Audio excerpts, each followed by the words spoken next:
In today's episode, we're going to unravel the mystery of imposter syndrome. It's that superpower. It's what we have to offer that, again, is the hardest for us to see, but it's what makes us amazing. This is a never-ending, evolving process. This is a game changer, and you're not going to want to miss this.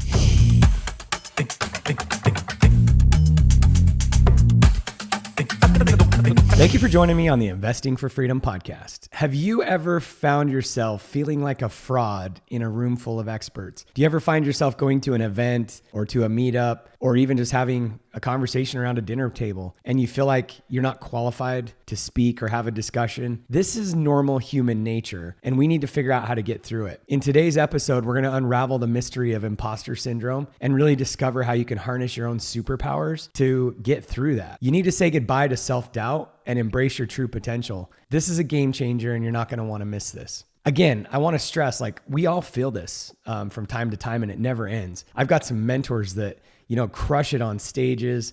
They're some of the most inspiring people I've ever met, and they have to hype themselves up ahead of time. In fact, one of my favorite books ever is The Hero's Journey by Joseph Campbell. In fact, I have a PDF that I got my hands on years ago. That's a 14-page version, just a condensed version of the hero's journey. And if, this episode inspires you or you really want to break and find your full potential, shoot me a text at 480-531-7519. Send me the word hero and I'll send you that PDF. Anyway, if you've ever felt like you don't belong, that question, why would anybody listen to me? Why would somebody buy from me? Why would somebody invest with me? We all feel that. In fact, I was just having this conversation with a group of people at an Emerge event recently with Jamie Gruber, and we were talking about all of this. And I remember when I started my first business, I was 24 years old. And I remember walking into this room for a pre-bid meeting on a job that was going to be like a $3 million project. It was a huge project. And again, I'm 24 years old. And I sit down at this table. There's probably, 6 or 7 representatives from this multinational multi-billion dollar corporation called Barrick Gold. So there's 6 or 7 representatives from them. And then there's, probably 10 of my new competitors because we had just started this business. And there was only one seat left at the table. And it's right next to my previous boss. This guy's name was John. And John had taught me a lot in my previous business. He was the estimator, project manager. He was the number 2 guy in the company that I'd worked for 4 or 5 years, whatever it was. And he was, again, my mentor. So I sit down next to this guy, and I remember feeling so small in this room full of experts, like I said in the intro. I'm feeling this imposter syndrome. I'd felt it before in my life, but this was one of the first, most profound experiences. 24 years old, just started my business. All these guys around the table have been doing work for this company for years. And I remember feeling like everybody was just looking at me, just wondering, why would anybody do business with this young kid? And I remember having this feeling. I remember also talking to myself, Mike, get it together. You're kind of prepping yourself up. It's like Rocky before a boxing match, right? And I caught myself and I'm like, snap out of it. Even if I didn't get this job, it's not the end of the world. And so I just kind of settled in. I got comfortable. To make a long story short, got through the meeting. This is funny. After the meeting, John Sawinski, he walks up to me and he says, the least you could have done is change the color of your hard hat because, there's 4 or 5 hard hat colors. There's white, yellow, blue. We had started our company and I just had a blue hard hat on. And he's mad, obviously. He's not really mad about the color of my hard hat. He's mad because we're his new competitor. He's mad because I'm bidding against him. He's mad because I started a company. And actually, what he's probably really mad about, one of the main reasons why we started the company, the guy that owned the previous company I worked for was actually going to sell it to 4 or 5 of us. And John was one of those. And so we were going to be partners with him. And, I've always said that anything with 2 heads is a monster. You got to have a clear delineation of, who's in charge, who's responsible. When I started thinking about 5 of us owning this company, I was like, no way. So me and a partner went and, started our own business. So I think John was mad for a lot of reasons. We had the guts to go start this business, which, John never did. But at the end of the day, he wasn't mad about the hard hat. He was mad that I was now his competitor. But anyway, back to me. Feeling like an imposter. Anyway, you fast forward, we ended up getting that job. Within a couple years, we had taken so much market share, not only from that competitor, we were the largest plumbing and HVAC service provider in that city. And I'm not going to go into the details around that. But what I realized from all of this is we just have to put our head down and do the work. And so when we start asking ourselves, am I qualified to be in the room? Ask a simple question. How did you get in the room? If I was invited to that pre-bid meeting by this company, then what does that mean? That means that they thought that I was qualified to be in the room. And even if I was the least qualified to be in the room, I was still qualified to be in the room.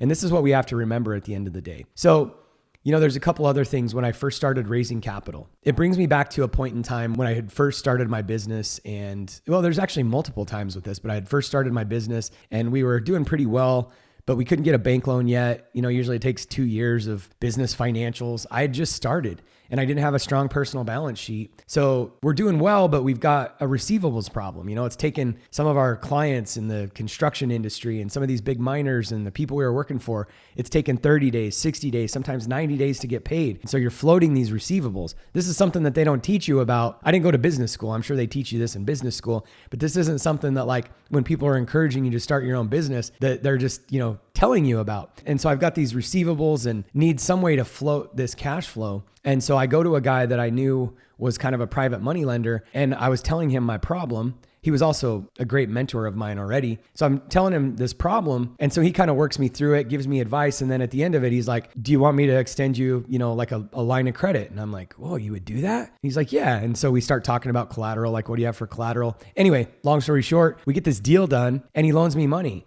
And I remember thinking like, why would this guy loan me money? And this is the guy that talks about character, collateral, and credit. I already had some character with him.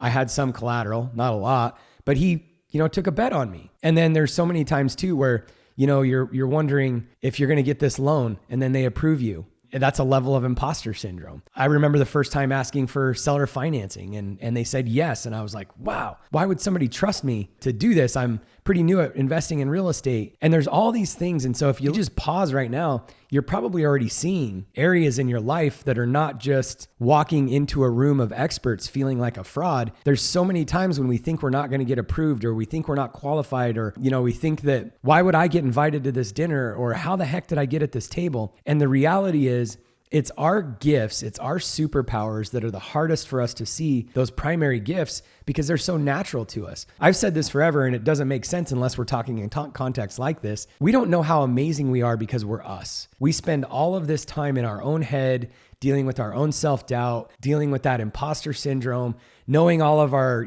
shortcomings, weaknesses, the evil thoughts that we have in our head. And it really causes us to get beat down. The world does a good enough job of beating us down anyway. And then we've got comparison with social media and we've got comparison with other people. And we're like, why would anybody pick me at this bid table? Back to young Mike as a young entrepreneur. And I remember even when I first started raising capital, first it started out with, borrowing private money. And then it went to like getting approved for loans. And you're just like celebrating. You can't believe that you got that $100,000 loan or $1 million loan. When it gets to a $10 million loan or a $100 million loan, I haven't had a $100 million loan yet, but I'm sure it's going to be the same feeling. You're just always think that they're not going to choose you. They're not going to say yes. And the reality is it's that superpower. It's what we have to offer that again is the hardest for us to see, but it's what makes us amazing. And so coming back to, raising capital, when we first launched our first syndication and, you're raising like $2 million and you're on phone calls with investors and, you're just sitting there like wondering who's going to invest and people start investing and you're like, wow. And as soon as you get that first investment, it gets easier. And it's weird to me, like why, when you get your first speaking engagement, then do more and more and more come? Is it because you've added credibility? Maybe, but also I feel like you've broke the barrier in your own limiting belief, whether it's about raising capital, whether it's about speaking, whether it's about getting that first client. When you break that barrier of your own doubt and unbelief, it does something to us in our confidence and in our subconscious. And I truly believe that we start showing up a different way. And so I mentioned the hero's journey. And again, shoot me a text at 480-531-7519. Just tell me you want the hero's journey or type the word hero. I'll get it over to you. And the reason why this is so important is because we have to reframe ourselves. Just like that energy. Why is it that when you get that first sell or that first investor, more and more people start showing up? I've been raising capital for a while now, and it just gets easier and easier because obviously we get better. And as we get better, things are easier. But really, I think it's the energy around it. When we start believing in ourselves, number one, and then our business, number two, or that investment that you're raising capital for, or, that house that you need 2 or 3 investors to loan you some private money for, whatever it is, when you start believing in yourself more, then you start believing in your investment more, or your product or your business or whatever it is, your coaching, and then you show up with a different energy. And that's why this hero's journey is so important, because we literally have to see ourselves in a different way. And so what qualifies you to be in the room? How did you get in there? Somebody invited you. That was the qualification. I remember hearing this at the recent GoBundance event, and GoBundance has obviously grown a lot. And, there was a bunch of guys that are like, man, I just know so many of the people in the room that are, worth 100 million, 50 million, 30 million, doing all these big things. I hear, everybody on these podcasts, and, I've met some of these guys, and they're like, Mike, I've been listening to your podcast for a while. And they're like, I don't feel like I belong in the room. And the question that I ask is like, what is the qualification to get in the room? In GoBundance, it just happens to be you have to have a net worth of $2 million. And if you have that, then you're qualified to be in the room. So even if you're the guy in GoBundance that has a $2 million, $1 net worth, and you're the lowest guy on the totem pole, you qualify to be in the room. So whatever it is that qualifies you to be there, it could just be an invite to the dinner. It could be somebody saying, hey, I want you to come speak on my stage. Sometimes I get invited to, speak to mastermind groups or whatever. And we're like, who, me? Because again, it just never ends. But the reality is, if somebody invites you to do something, then you qualify. If you're invited to be in a room, you qualify. If you're invited to be at a dinner, you qualify. And so we just have to own it. And here's the thing that's really important. The reason why you're in the room is because of who you are already. And when we try to put this fake facade up and we try to be somebody that we're not, it just shows. It shows through an ego. It shows through in trying too hard. What we need to do is just be ourselves. And here's the reality. If you just show up as your true, authentic self and you don't get invited back, it's not the room for you anyway, which means you either need to go work on yourself or it's not a place that you want to be. And a lot of times it's probably the latter, probably not a place you want to be. But the reality is, even if you need to go work on something in yourself, just go do it. This is a never ending, evolving process. And so, whether you're raising capital like I do, or whether, you're in a coaching business, whatever it is, you're trying to build a personal brand, you want to launch a podcast. Why would anybody listen to my podcast? And the podcast is a great example, because I've said this so many times.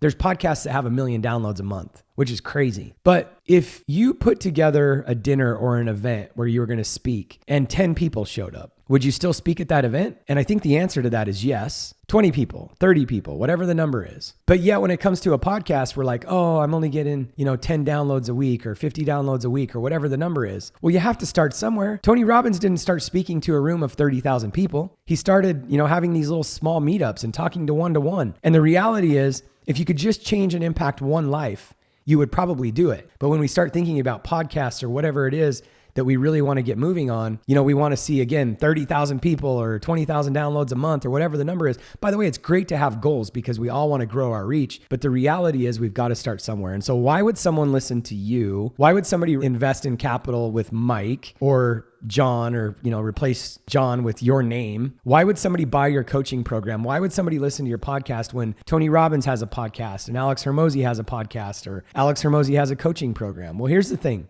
and I'm going to sum it up with this. People need people that they can relate to. So yes, we need some Tony Robbins in our life that have a huge track record and are going to inspire and change us. But we also need people that are just a few steps ahead of us, because we can't relate to, I get glimpses of me being like Tony Robbins, not actually Tony Robbins, but I get glimpses of me, being great and speaking on bigger stages, etc. But the reality is I'm not going to go from speaking on stages of 100 people to speaking on stages of 30,000 or 50,000 or 100,000. Same thing with coaches. Like, people don't relate to, the $100,000 coach or the $500,000 coach. They have to start with somebody who's just a ways ahead of them that they can relate to. One of my favorite scriptures in the Bible talks about, going from faith to faith and glory to glory. What does that mean? You can't just go from faith level 1 to faith level 52. You have to go from faith to faith and glory to glory. And it's the same thing with people on their evolution, whether it's learning to raise capital, whether it's learning to run a business, whether it's learning to speak, it doesn't matter. We have to go in levels. And so that's why people would listen to you. And again, they need a Tony Robbins in their life, but they also need you. It's hard for someone who has a net worth of $500,000 to see themselves in the shoes of somebody like David Osborne, worth 200 million, or, somebody that's worth $1 billion or multi-billion. Now, again, David Osborne inspires the heck out of me and he teaches me a lot. But when I was worth, say, $5 million or whatever, when I first joined GoBundance, and then, you're talking to a David Osborne that's worth 200 million, I can learn a ton from David Osborne, but I also need to simultaneously learn from people that are, just a little bit ahead, double my net worth, triple, that are making moves that are kind of along the way. And when you talk to somebody like David is really great at breaking this down. In fact, one of my favorite books is The Miracle Morning for Millionaires, because David hasn't forgotten where he came from and he breaks it down into simple steps and he can still tell you how he got to his net worth. But sometimes you talk to somebody that's worth 3 billion or 5 billion or whatever, and it's really hard to connect the dots from $1 million of net worth to $1 billion of net worth. And so, yes, we need those people in our life that are worth $1 billion speaking into us and inspiring us, but we also need people showing us the way. So we can be inspired by them, but we need to learn from people who are just a few steps ahead of us as well. And so to sum this up, again, if you feel like you're a fraud in a room full of experts, you go to, some kind of conference that's, by the way, I feel this way all the time. I'm surrounded by some kids that are like freaking 25 years old that, have accomplished double what I have. And I'm just like, oh man, I'm so far behind. And I just don't even want to talk at this table. And we go through all of these things and it just never ends. And so I want to just share some grace with you. I'm raising capital and it's like, I'm surrounded by people that have raised $1 billion of capital. And I'm like, haven't hit 100 million yet, and you're just kind of like, wow. But the reality is everybody's on their own journey. We need to stop comparing ourselves. And I just wanted to give you some grace, because when we compare ourselves to other people, it's one thing to be inspired by other people. It's another thing to be comparing ourselves with them. And you shouldn't anyway, because I'm not Tony Robbins. I'm not Ken McElroy, who's raised billions of dollars. I'm Mike Ayala. I'm not the all-in-one podcast. I'm the Investing for Freedom podcast. And so again, just some grace to you. I want you to realize that we all deal with this, but we need to stop the comparison. We need to stop the imposter syndrome. And we need to just start asking ourselves, what are my gifts? And again, what our superpower is, what our primary gifting is, it's also our blind spot, because it's so ingrained in us and it's so natural to us that a lot of times we don't feel like it's special and we don't feel like it's a gift. So hopefully that helps you. Welcome to the club of imposter syndrome, but we've got to break free from this. And as a side note, I have a private community called Investing for Freedom Elite. I would love to have you join that. It's $199 a month. And we do Ask Mike Anythings almost every week, where you can come on, ask me any questions you want. We talk through a lot of different things. It's in a private community off of Facebook, off of Instagram. It's just amazing. I bring in speakers on many different topics, but there's nothing like being in a community of guys that are open, honest, raw, and transparent about their shortcomings and their feelings, because we all feel this stuff. Sometimes we just don't know what to do with it. And we need to make sure that we're surrounded in communities of people that can, grab us, shake us, and let us know that it's going to be okay. So if you're interested in joining the elite community, it's month to month. It's $199 a month. But if you don't love it, you can quit at any time. In fact, if you hate it, I'll give you your money back. So text the word elite to 480-531-7519, or you can sign up at freedomelite.co. Hope to see you in the Freedom Elite community. And let's drop the imposter syndrome and let's start moving toward our true superpowers, our true gifts, and realize that those gifts are not for you. They're for someone else. And you're cheating them by not getting over yourself. Ego is in the way. We need to move toward our true gifting and calling.